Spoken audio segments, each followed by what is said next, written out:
One of my favorite lessons, the stress interview. I suppose when you looked at the title of this lesson, you're like, oh my gosh, I hope I don't have a stress interview. What's that all about? Because interviews are stressful by nature, right? And they are. The people who prepare and take courses like this, the whole idea is to help reduce that stress for you. But there's actually interviews and interview strategy where the interviewer wants to add stress to the interview. They want to put you under pressure. They want to put you under stress. They see how you handle that. Stress interviews have really gone out of fashion. They're not really used anymore because remember, think about it as far as the two-way street of interviewer and interviewee. You want to get great candidates and eventually you want to give job interviews. And if you have a bunch of stress interviews, people are going to be turned off by that and not want to come work for your company. So they're not used as much, but sometimes they're used in situations where it might be a real stressful job. Maybe you're a police person or somebody involved with fire or rescue or some type of emergency services. They want to see how you work under stress.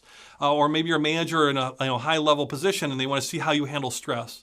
And how you handle stress and in these type of interviews is you're the calm person. You're the thoughtful person. Sometimes your interviewer can act a little crazy or just be mean. And it's like, that's okay. They're kind of putting on an act. They don't really hate you. It's not personal. It's part of an actual technique, the stress interview. You're calm, you're thoughtful, and you're giving your great thoughtful answers, and you're calm under fire. It's not personal. It's a technique. I'll give you some examples, some questions you could ask. And I've had some stress interviews that are kind of wacky at times, I guess. But I've had one of the stress interviews I had with a person. The very first question, person was holding up my resume or CV if you're in Europe or other places. People was looking at my paperwork, and the guy's looking at it, and he says, boy, Steve, looking at this, I don't see why I'm even interviewing you. This is a complete waste of my time. It's obvious you don't have the experience to fit this job. I don't even know if half the stuff on this resume is even true, but even if it is, you don't have the experience to do this job. But why am I interviewing you? Tell me. That's a question. Answer me. Why should I even interview you? This is wasting my time. Why am I interviewing you? That was the question. Said that way. Kind of tersely, too.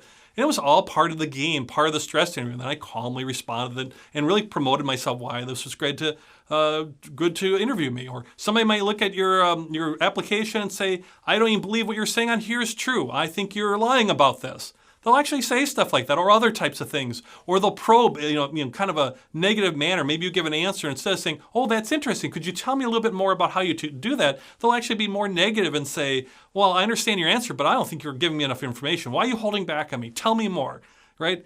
It's weird, but it's a technique. And once again, the whole idea is to see how you handle stress and will you crack under the pressure. Think about candidates who are great candidates, maybe great candidates on paper who have a lot of experience, a lot of skills, who lose it in these stress interviews. And if you're the calm and collected one, the thoughtful one, the person who's professional all the way through, you're going to go by and you're going to pass this interview and move forward, and you're going to be very, very successful. But at the end, with the stress interviews, understand that they're out there. You might run into them, particularly if you're being hired for a high-stress position, but it is very rare. So I just want to mention it. I don't want you to be worried about this. Do not think about this. Do not think about staying up at night thinking about, oh my gosh, am I going to have a stress interview tomorrow? You'll know if you're in one. It'll be really apparent right at the beginning. You won't. It's very, very rare, but I want you to be prepared in case you do run into one because it's actually going to be to your advantage because you saw this lesson and you know I'm the calm one, I'm the professional.